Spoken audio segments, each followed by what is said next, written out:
चचा के मरने के बाद अब्बा उनकी बेटी को अपने घर ले आए। वो सिर्फ 13 साल की थी। अम्मा उस पर बहुत जुल्म करती, सारा काम उससे करवाती। मेरे बहन भाई भी उसे मारते, मैं खामोशी से सब कुछ देखता और यूं ही वो 18 साल की हुई। मैंने जिद करके उससे शादी कर ली। पर शादी के बाद भी उसके साथ वही सलूक होता रहा और मैं कुछ न कह पाता कि सब मुझे बीवी का गुलाम न कहें। एक दिन वो बोली, आज मेरे सब्र और बर्दाश्त की हद ख़त्म हो गई। ये कहते वो किचन में गई। कुछ देर बाद मैं उसके पीछे गया तो जान निकलने लगी, क्योंकि बहुत देर हो चुकी थी। मेरे इस फैसले से अब्बा भी गुस्से में थे। मेरे दोनों बहन भाई तो उसको ऐसे खा जाने वाली नज़रों से देख रहे थे जैसे वो कोई चोर या दुश्मन थी। मेरे चचा की बेटी जो पहले से ही डरी थी, वो भी बेतहाशा रोने लगी। तब मुझे एहसास होने लगा कि मैंने जिस इज्जत का ख्वाब उसे देने का सोचा था, वो ख्वाब तो पहले दिन ही किरची किरची हो गया। मुझे लगा था कि अम्मा उसको कबूल कर लेंगी, मगर वक्त गुजरता गया, लेकिन हालात मज़ीद ख़राब होते गए। अम्मा उसको अपने सामने देखते ही ऊंची ऊंची गालियां देने लग जाती। अम्मा की देखा देखी मेरी बहन भी अपने कमरे की सफाई या छोटे मोटे काम उस पर थोप देती, लेकिन अगर वो इनकार करती तो शोर मच जाता कि एक तो उसने मेरे बेटे को अपने जाल में फंसाया और अब नखरे भी दिखा रही है। अब्बा की खामोश नफरत सबसे ज़्यादा अजियतनाक थी। वो उसको नज़रअंदाज करते और कभी वो उनको सलाम भी करती तो वो जवाब तक न देते।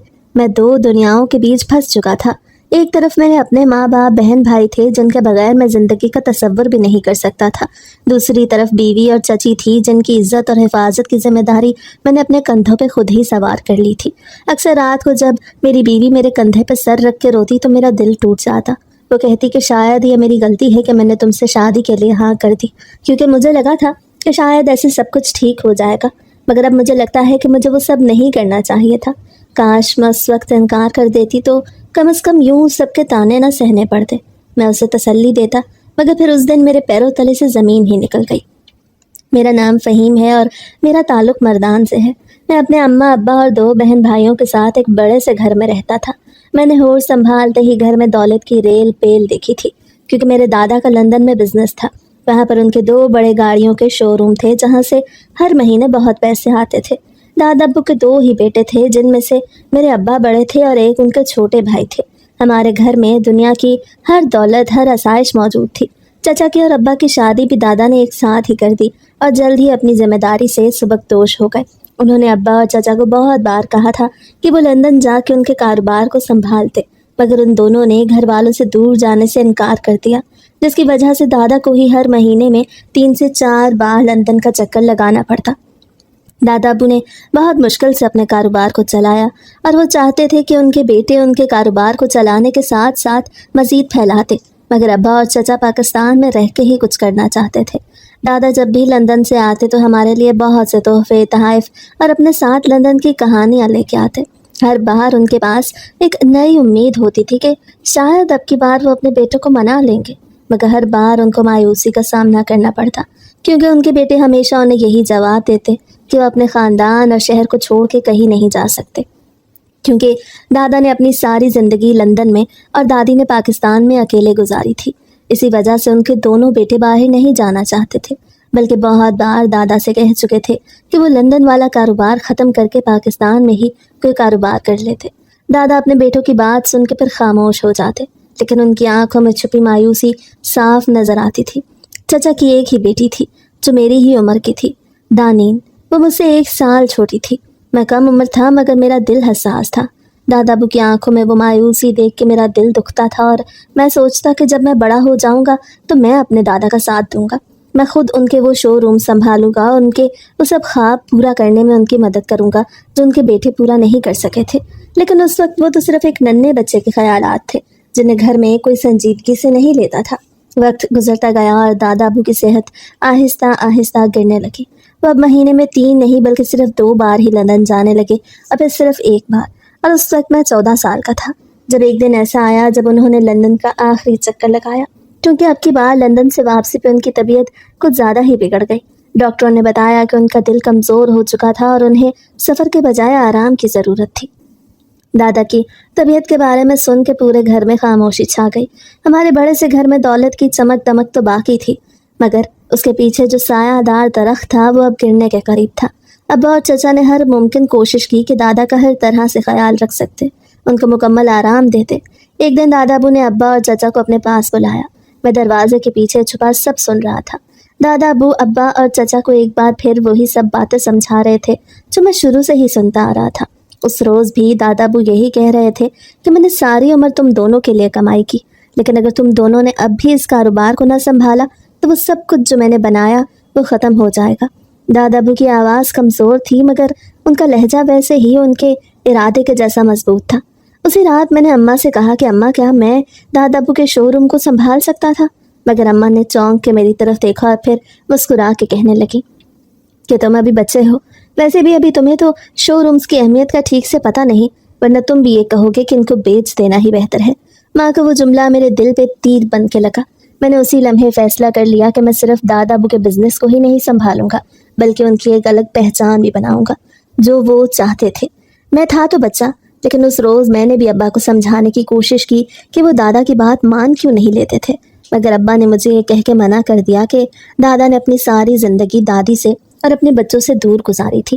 वो किसी खुशी या गमी के मौके पे भी अपनों से दूर रहे थे, जबकि अब्बा ऐसा नहीं चाहते थे कि वो भी अपनों से दूर रहते। अब्बा भी जानते थे कि अगर एक बार वो मुल्क से बाहर चले गए तो उनका बार बार आना जाना और साथ में हमारी जिम्मेदारी उठाना बहुत मुश्किल हो जाएगा। इसलिए उन्होंने ये मुश्किल फ़ैसला बहुत सोच समझ के कर लिया था। मगर मैं उस वक्त ना जाने ये क्यों न समझ पाया कि मेरे अपने अब्बा की नीयत में लापरवाही के साथ साथ लालच भी था। वो चाहते थे कि दादा लंदन के दोनों शोरूम्स उनके नाम कर देते और इसके बाद अब्बा अपनी फैमिली को लेके अलग हो जाते और चचा से हर तरह का ताल्लुक़ ख़त्म कर जाते। मगर मैं ऐसा नहीं चाहता था, बल्कि मैं तो सब घर वालों को आपस में जोड़ के इकट्ठा रखना चाहता था, जैसा कि दादा ने रखा था। मगर मैंने कभी अब्बा को ऐसा कुछ नहीं कहा था जिससे उनका दिल दुखता, क्योंकि चचा को हम तीनों बहन भाइयों से वैसे ही मोहब्बत थी जैसे कि अपनी बेटी दानीन से। मगर मैं ये भी जानता था कि मेरी अम्मा दानीन और चची से हमेशा चिढ़ती थी, और वो अगर दानीन से मोहब्बत और अच्छे तरीके से पेश आती थी तो इसकी सिर्फ एक ही वजह थी, और वो ये कि अभी दादा भी जिंदा थे और जिस घर में हम रह रहे थे वो भी दोनों भाइयों के नाम ही था। इसलिए अम्मा उनके साथ कोई जुल्म या नाइंसाफ़ी नहीं कर सकती थी।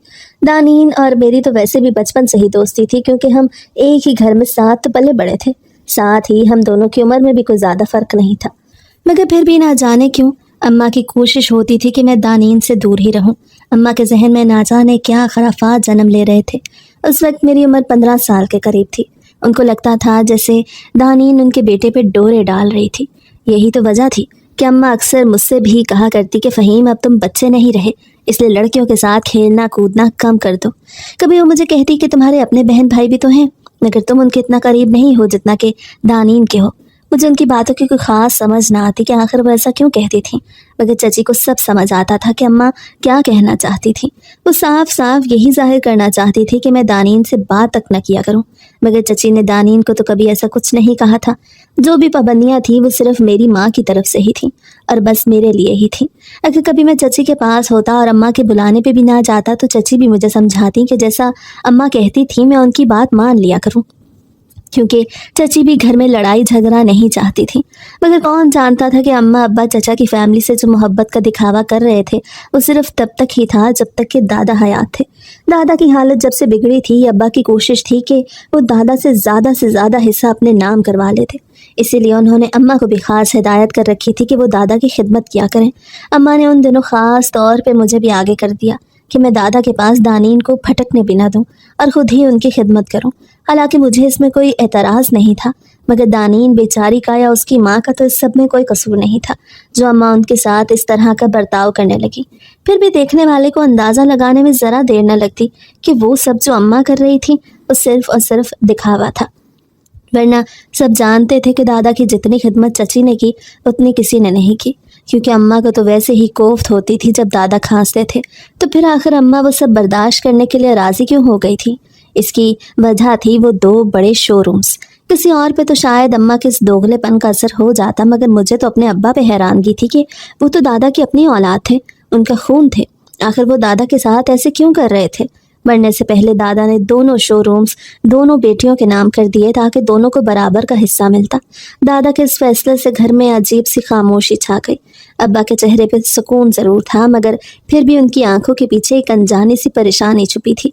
दादा का फैसला बिल्कुल ठीक था, क्योंकि उन्होंने हमें वो दिया जिसके हम सब हकदार थे, इज्जत, एतमाद और भरोसा। मगर दादा के गुजर जाने के बाद वो ही हुआ जिसका मुझे खदशा था। दादा को गुजरे अभी एक ही हफ्ता गुजरा जब अम्मा ने घर के दरमियान ही एक दीवार खींच ली और अपना किचन अलग कर लिया। अम्मा तो चची से ऐसे लाताल्लुक हो गईं जैसे उनको जानती ही नहीं। अब्बा भी बिल्कुल खामोश थे। चचा और चची को अम्मा के इस बर्ताव पे कुछ ज़्यादा हैरानगी नहीं हुई थी, क्योंकि वो तो पहले से ही सब कुछ जानते थे कि एक न एक दिन अम्मा अब्बा ऐसा ज़रूर करेंगे। मगर मुझे तो यकीन ही नहीं आया था कि उस लड़ाई में पहल करने वाले मेरे अपने अब्बा थे, जो दादा के सामने चचा का, उनकी फैमिली का कितना ख्याल रखते थे। मगर दादा के गुजर जाने के बाद तो अम्मा ने मुझे भी साफ कह दिया कि मैं चची के घर के हिस्से की तरफ ना ही जाऊं तो ही बेहतर होगा, क्योंकि वो नहीं चाहती थी कि मैं दानैन से ज़्यादा बातचीत करता। हालांकि मेरा तो ऐसा कोई इरादा नहीं था। जैसा अम्मा को लगा था, मेरी और दानीन की दोस्ती तो शुरू से ही थी, क्योंकि मेरे दोनों बहन भाई मुझसे 6-8 साल छोटे थे। मगर अम्मा के इस रवैये ने मुझे जैसे अंदर से तोड़ के रख दिया। मगर अम्मा ने तो जैसे दानीन के वजूद को ही आलूदा समझ लिया था। उनकी नज़रें जैसे इस मासूम में कोई ऐसी नीयत तलाश करने लगीं जो कभी मेरे जहन के किसी गोशे में भी ना थी। मैंने अम्मा को बहुत बार समझाना चाहा कि वो ऐसा ना करती, बल्कि अब्बा को भी समझाती कि वो चचा के साथ लाताल्लुक ना होते। मगर अम्मा ने मुझे झड़क दिया कि ये बड़ों की बातें थी, बड़ों के मामलात थे और मैं इनमें न पड़ता।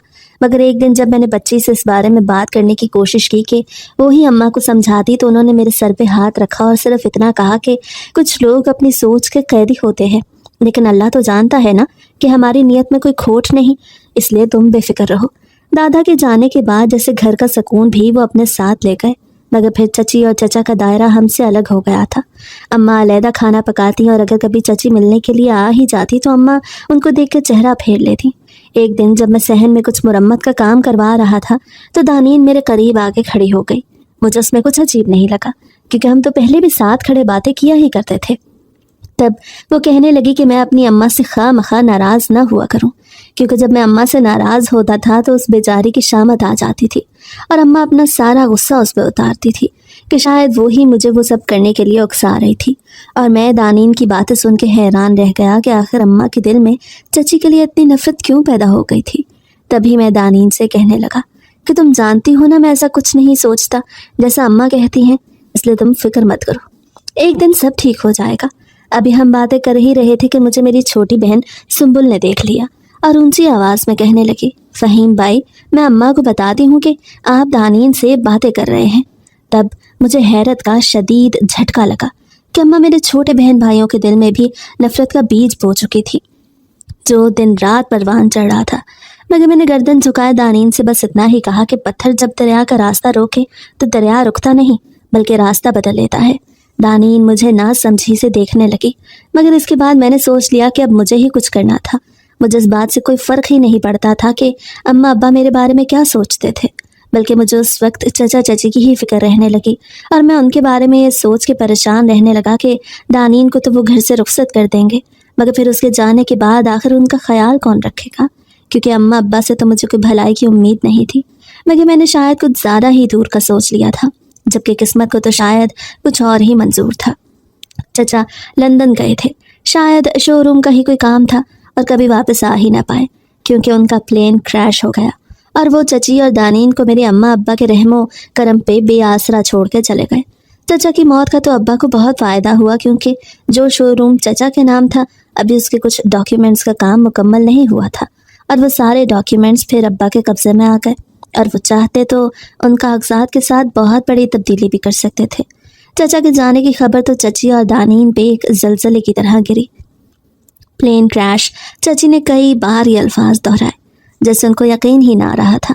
मुझे याद है चचा के जाने के बाद वो दोनों माँ बेटी जैसे एक खाली मकान बन के रह गए।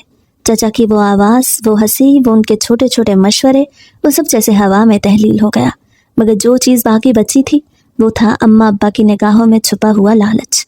चचा की तदफीन के कुछ ही दिन बाद अब्बा ने चची को रस्मी ताज़ियत के बाद साफ कह दिया कि अब तो ये घर भी हमें तकसीम करना होगा। अब्बा की बात सुन के मैं कुछ कहना चाहता था, मगर बच्ची ने मुझे खामोश करवा दिया और ख़ुद उन्होंने भी खामोश रहना बेहतर समझा। लेकिन मैं जान गया कि मेरे अपने अब्बा ही लालची थे, चचा की गैर मौजूदगी का पूरा फ़ायदा उठाना चाहते थे। दादा के बनाए दोनों शो रूम्स तो पहले ही तकसीम हो चुके थे, जिनमें से जो एक चचा के पास था वो अब चची और दानीन की मिल्कियत था और एक अब्बा के पास।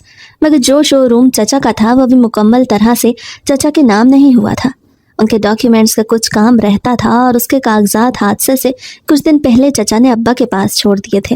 वो उनकी गैर मौजूदगी में दस्तखत का काम मुकम्मल करवा दें, मगर वो कागजात दोबारा कभी चची के पास वापस ना जा सके और फिर वही कागजात चचा की मौत के बाद अब्बा के लिए एक ख़जाने की चाबी बन गए। मैंने अम्मा को समझाने की कोशिश भी की कि हमें अब्बा से बात करनी चाहिए, क्योंकि वो सब तो दादा ने हम सब में आपस में बराबर ही तो तकसीम किया था। फिर अब्बा का हक नहीं बनता था कि वो चचा का हिस्सा भी हड़प लेते।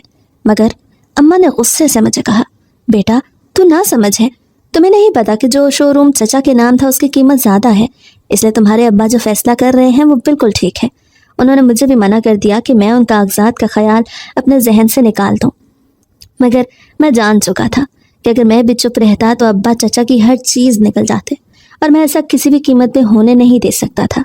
मैंने फैसला कर लिया कि मैं उन शोरूम्स के कागजात और कारोबार की मुकम्मल तहकीकात शुरू करवाऊंगा और चची का हक उनको हर कीमत पे वापस दे के रहूँगा, क्योंकि अगर मेरे अपने अम्मा अब्बा अंधे हो चुके थे तो मेरे पास तो जायज़ और नाजायज़ को देखने के लिए दो आंखें मौजूद थीं। मगर उन्हीं दिनों में मेरी ज़िंदगी में एक और आजमाइश आई। अम्मा और अब्बा के चेहरों पे मुझे वही लालच की परछाइयाँ नज़र आती थीं जो कई दिनों से मुझे अंदर ही अंदर खाए जा रही थी।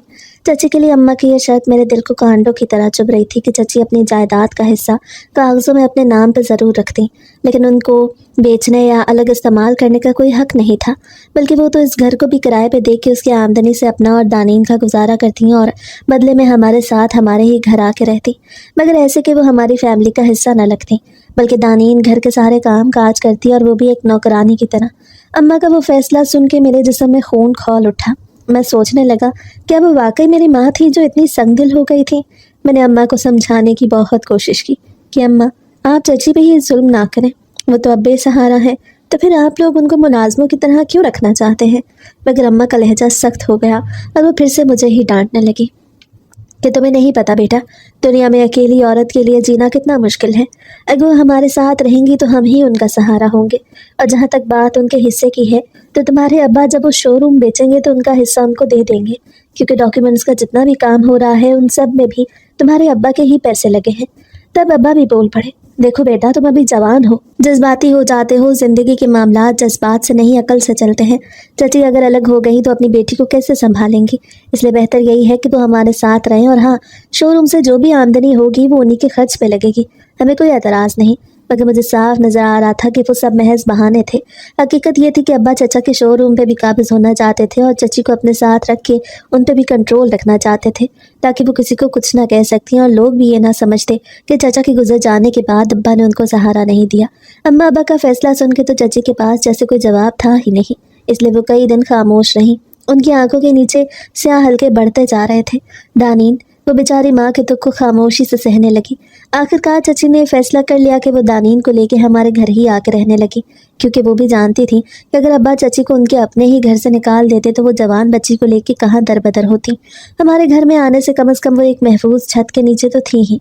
चची और दानीन का हमारे घर में आ जाना जैसे कागजों पे लिखा एक फैसला था।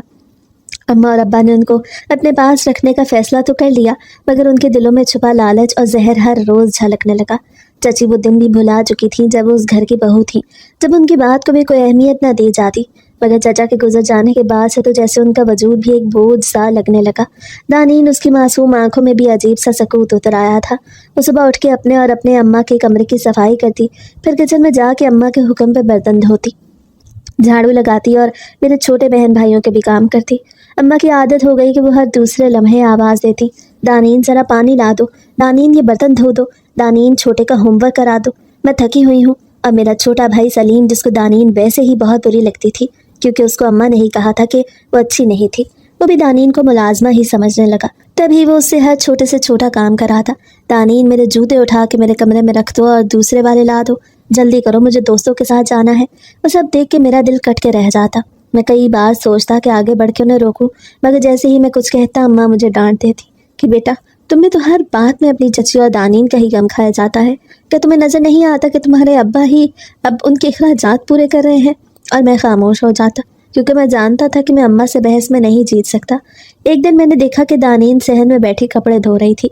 धूप तेज थी, उसके नरम हाथों पे साबुन की झाग और पानी के छींटे पड़े थे, उसकी कलाई पे छाले निकले थे, मगर वो खामोशी से धोती जा रही थी। میں نے قریب جا کے اس کی ہمدردی کی، مگر وہ کہنے لگی کہ آپ کیوں خود کو مشکل میں ڈالتے ہیں، مجھے عادت ہو گئی ہے، ویسے بھی اماں کہتی ہیں کہ صبر کرنے والوں کے لیے اللہ کا اجر بہت بڑا ہے۔ اس کی بات سن کے میری آنکھیں نم ہو جاتی۔ چچی کی حالت بھی دن بدن خراب ہوتی جا رہی تھی۔ وہ کمرے کے کونے میں خاموش بیٹھی رہتی، کبھی کبھی ان کی آنکھوں میں خالی پن ایسا ہوتا جیسے وہ دنیا سے امید ہی چھوڑ بیٹھی تھی۔ ایک رات میں ان کے پاس گیا اور ان کو کہنے لگا کہ وہ اس سب کے خلاف آواز کیوں نہیں اٹھاتی، کہ یہ آپ کا بھی گھر ہے، آپ کا بھی تو اس پہ حق ہے۔ مگر وہ مجھے کہتی کہ بیٹا، حق کا مطالبہ کرنے کے لیے ہمت چاہیے، اور میرے پاس سے وہ ہمت نہیں رہی جب سے تمہارے ابا نے مجھے شرط کے ساتھ یہ چھت دی ہے۔ مجھے لگا جیسے میرا وجود صرف اسی شرط پہ زندہ ہے، اگر میں نے کچھ کہا تو شاید یہ چھت بھی چھن جائے، اور میں اپنی بیٹی کو دربدر نہیں دیکھ سکتی، اس لیے خاموش ہوں۔ ان کی بات نے میرے دل میں آگ لگا دی۔ میں نے سوچا کہ اگر چچی نے ہمت ہار دی تو میں ان کی آواز بنوں گا۔ دن گزرتے گئے۔ سنبل تھی تو دانین سے چھوٹی، مگر اس پہ حکم چلانے لگی کہ دانین میرا دوپٹہ ذرا استری کر دو، دانین میرے کمرے میں جھاڑو دے آؤ۔ اگر کبھی دانین تھک کے تھوڑا کام کرنے بیٹھ جاتی تو اماں اس کو ایک زوردار تھپڑ لگا کے کہتی کہ یہاں بیٹھنے کے لیے نہیں لائی میں تمہیں، کام کرو، تمہیں کھانا رہائش سب مل رہا ہے تو شکایت کیسی۔ وہ سب سن کے میرا دل بار بار بغاوت کرنے کو چاہتا، مگر ہر بار ابا کے خوف کی وجہ سے میں رک جاتا، کیونکہ وہ سخت غصے والے انسان تھے۔ مجھے ڈر تھا کہ اگر میں نے زیادہ مخالفت کی تو شاید وہ مجھے ہی گھر سے نکال دیتے، مگر میں نے چچی سے ایک وعدہ کیا کہ میں دانین کی ذمہ داری لینے کے لیے تیار تھا، صرف اس لیے کہ اگر وہ اپنے حق کے لیے آواز اٹھائے گی اور ابا سے اپنا جائز حصہ واپس لینے کا مطالبہ کرے گی تو۔ چچی میری بات سن کے کچھ لمحوں کے لیے تو اپنی جگہ ساکت ہو گئی تھی، مگر پھر انہوں نے بھی حامی بھر لی، کیونکہ شاید وہ بھی جان گئی تھی کہ اگر ابا سے کوئی بات کر سکتا تھا، ان کو کوئی منا سکتا تھا تو وہ میں ہی تھا۔ مجھے لگا کہ اگر میں دانین کو اپنی بیوی بنا لوں گا تو شاید اماں ابا میری بیوی کی حیثیت سے ہی اس کی اور چچی کی عزت کر لیتے، اس لیے تو میں نے اماں ابا کے علم میں لائے بغیر دانین سے نکاح کر لیا۔ دانین کو منانا بہت مشکل تھا، مگر جب چچی نے اس کو سمجھایا تو وہ مان گئی تھی، کیونکہ وہ دونوں عورتیں تھیں اور ان کو کسی مضبوط سہارے کی ضرورت تھی، اور میں وہ سہارا بننا چاہتا تھا۔ میں جانتا تھا کہ میں نے دانین سے نکاح کر کے ابا کے غصے کو دعوت دی تھی، مگر جب میں اس سے نکاح کر ہی چکا تھا تو پھر مجھے کسی کی پرواہ نہیں تھی۔ ابا مجھے جان سے ہی چاہے کیوں نہ مار دیتے، کیونکہ مجھے وہ سب برداشت نہیں ہوتا تھا جو کچھ میری اپنی ماں اور میرے اپنے بہن بھائی بچے اور دانین کے ساتھ کر رہے تھے۔ وہ دونوں تو اپنے ہی گھر میں ملازمہ بن کے رہ گئی تھی، مگر جب میں نے اماں ابا کو بتایا کہ میں نے دانین سے نکاح کر لیا ہے تو اماں کا چہرہ تو غصے سے سرخ ہو گیا۔ وہ مجھے کوسنے لگی کہ حرام کیا ہے تو نے، اپنے ہی گھر کی لڑکی کو بیاہ لایا، اپنے ماں باپ کی عزت ہی خاک میں ملا دی۔ اماں نے غصے میں کہا۔ سنبل اور سلیم تو دانین کو ایسے کھا جانے والی نظروں سے دیکھ رہے تھے جیسے وہ کوئی چور یا دشمن تھی۔ دانین جو پہلے سے ہی ڈری ہوئی تھی وہ بھی بے تحاشا رونے لگی۔ تب مجھے محسوس ہونے لگا کہ میں نے جس عزت کا خواب اسے دینے کا سوچا وہ خواب تو پہلے دن ہی کچی کچی ہو گیا۔ مجھے لگا کہ اماں دانین کو قبول کر ہی لیں گی۔ وقت گزرتا گیا لیکن حالات مزید خراب ہوتے گئے۔ اماں دانین کو اپنے سامنے دیکھتے ہی اونچی اونچی گالیاں دینے لگ جاتی۔ اماں کی دیکھا دیکھی سنبل بھی اپنے کمرے کی صفائی یا چھوٹے موٹے کام دانین پہ تھوپ دیتی، لیکن اگر دانین انکار کرتی تو شور مچ جاتا کہ ایک تو اس نے میرے بیٹے کو اپنے جال میں پھنسایا اور اب نخرے بھی دکھا رہی ہے۔ ابا کی خاموشی نفرت سب سے زیادہ اذیت ناک تھی۔ وہ دانین کو نظر انداز کرتے، اگر کبھی دانین ان کو سلام بھی کرتی تو وہ جواب تک نہ دیتے۔ میں دو دنیاؤں کے بیچ پھنس چکا تھا۔ ایک طرف میرے اپنے ماں باپ بہن بھائی تھے جن کے بغیر میں زندگی کا تصور بھی نہیں کر سکتا تھا، دوسری طرف دانین اور چچی تھی جن کی عزت اور حفاظت کی ذمہ داری میں نے اپنے کندھوں پہ خود ہی سوار کر لی تھی۔ اکثر رات کو جب دانین میرے کندھے پہ سر رکھ کے روتی تو میرا دل ٹوٹ جاتا۔ وہ کہتی کہ شاید یہ میری غلطی ہے کہ میں نے تم سے شادی کے لیے ہاں کر دی، کیونکہ مجھے لگا تھا کہ شاید ایسے سب کچھ ٹھیک ہو جائے گا، مگر اب مجھے لگتا ہے کہ مجھے وہ سب نہیں کرنا چاہیے تھا۔ کاش میں اس وقت انکار کر دیتی تو کم از کم یوں سب کے تانے نہ سہنے پڑتے۔ میں اسے تسلی دیتا، مگر اندر سے میں بھی جانتا تھا کہ اس کی بات میں سچائی تو تھی۔ میری ایک ضد نے اس کی زندگی مزید اجیرن بنا دی تھی۔ چچی تو پہلے ہی بے سہارا تھیں، اب وہ بھی دانین کی وجہ سے مزید ذلت سہنے لگی۔ اماں اکثر ان پہ چڑھ دوڑتی کہ تیری بیٹی نے ہمارے بیٹے کو پھنسا لیا، تم دونوں ماں بیٹیاں ہمارے گھر کا سکون کھا گئیں، مگر چچی خاموش رہتی۔ ان کی آنکھوں میں آنسو ہوتے مگر وہ زبان نہ کھولتی۔ وہ جانتی تھی کہ بولنے کا مطلب مزید ذلت تھی۔ میرے اور دانین کے نکاح کو بھی چند مہینے ہی گزرے کہ گھر کا ماحول پہلے سے کہیں زیادہ تلخ اور زہریلا ہونے لگا۔ مجھے تو لگا تھا کہ میں نے سب کچھ ٹھیک کر دیا تھا اور وقت کے ساتھ سب مان جائیں گے، مگر حقیقت بالکل الٹ تھی۔ ہر آنے والا دن دانین کے لیے ایک نیا عذاب، ایک نئی اذیت لے کے آتا۔ اماں کی زبان سے نکلنے والی گالیاں اب ہاتھ تک پہنچ چکی تھی۔ انہوں نے تو پہلے ہی سارے گھر کی ذمہ داری دانین کے کندھوں پہ ڈال دی تھی، مگر وہ بیچاری چپ چاپ اماں کے سب کام کرتی۔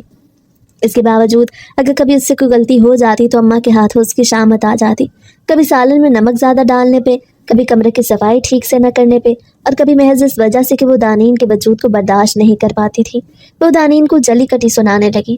ایک دن تو حد ہی ہو گئی جب اماں نے دانین کو بالوں سے پکڑ کے جھنجھوڑ کے رکھ دیا اور ساتھ کہنے لگی کہ حرام کی اولاد، میرے گھر میں منحوس قدم رکھ کے سب کچھ چلا دیا ہے۔ اس روز دانین کے سر پہ گہری چوٹ آئی تھی۔ میں اس وقت گھر میں نہیں تھا، مگر جب واپس آیا تو دانین کا چہرہ سوجا ہوا تھا اور آنکھیں آنسوں سے تر۔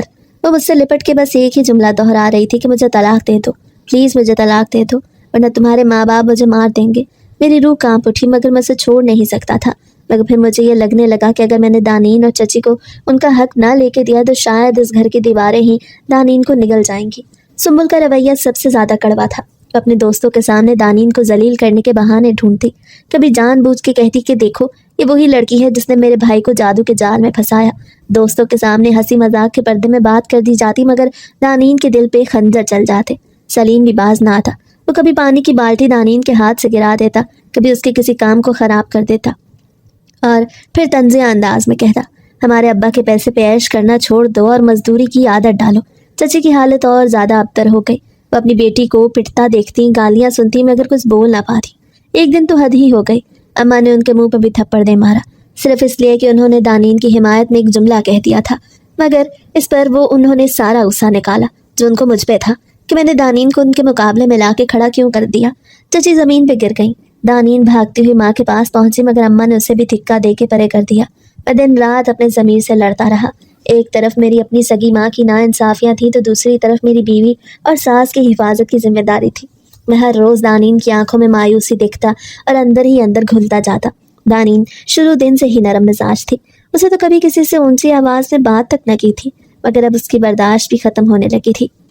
وہ یہ تو برداشت کر سکتی تھی کہ اماں اس پہ ہاتھ اٹھاتی، مگر اب نوبت یہاں تک آ پہنچی تھی کہ اماں نے چچی پہ بھی ہاتھ اٹھانا شروع کر دیا تھا اور ان کو روکنے والا کوئی نہیں تھا۔ ابا تو جیسے خاموش تماشائی بنے تھے۔ تبھی وہ مجھے کہتی کہ یا تو تم مجھے اپنے ہاتھوں سے مار دو یا مجھے طلاق دو، کیونکہ میں اب مزید برداشت نہیں کر سکتی۔ میں نے اس کو یقین دلایا کہ اب میں خاموش نہیں رہوں گا اور کوشش کروں گا کہ ابا سے اپنا حصہ لے کے اس کو اور چچی کو لے کے الگ ہو جاؤں، کیونکہ میں اتنا بے غیرت نہیں ہو سکتا تھا کہ اپنی بیوی اور اپنی ساس کو اپنی ماں کے ہاتھوں پٹتا اور اپنی بہن کے ہاتھوں ذلیل ہوتا دیکھتا۔ مگر آنے والے وقت میں کیا قیامت آنے والی تھی یہ تو میں نے سوچا تک نہیں تھا۔ اگلے دن جب میں گھر آیا تو چچی اور دانین ایک کمرے کے کونے میں بیٹھی رو رہی تھی۔ اس بات کا تو مجھے اندازہ ہو گیا کہ اماں نے ہی کچھ کہا ہوگا، مگر دانین کی بات سن کے میرے پیروں تلے سے زمین نکل گئی۔ وہ مجھے کہنے لگی کہ میری اماں نے اسے دھمکی دی ہے کہ اگر وہ مجھے چھوڑنے کے لیے تیار نہ ہوئی تو میری ماں کرائے کے گنڈوں سے اس کی عزت تار تار کروا سکتی تھی۔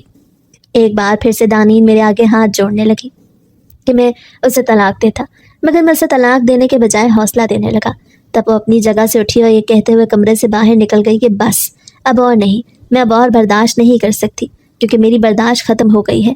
کچھ ہی لمحوں میں جب میں اس کو ڈھونڈتا ہوا کچن میں آیا تو یہ دیکھ کے میرے پیروں تلے زمین نکل گئی کہ اس نے اپنے اوپر مٹی کا تیل چھڑک لیا اور ماچس کی چلتی تیلی زمین پہ گرنے ہی والی تھی۔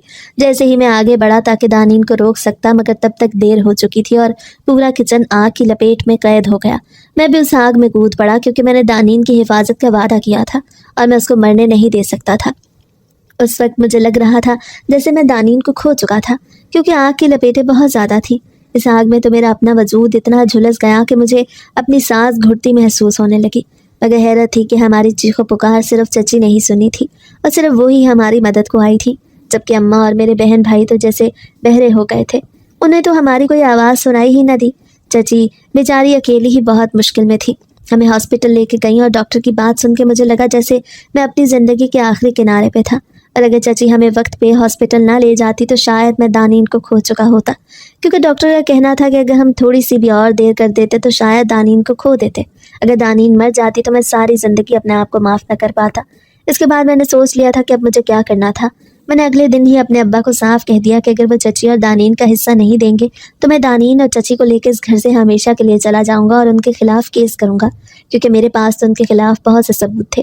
پہلے تو ابا اور اماں مجھے سمجھاتے رہے کہ میں ایسا نہ کروں، آخر کو میں ان کی اولاد تھا، مگر تب میرے ذہن میں آیا کہ ابا نے دادا پہ ترس کھایا تھا، وہ بھی تو ان کے باپ تھے، تو پھر میں ان پہ کیوں ترس کھاتا، جبکہ میں تو بالکل حق پہ تھا۔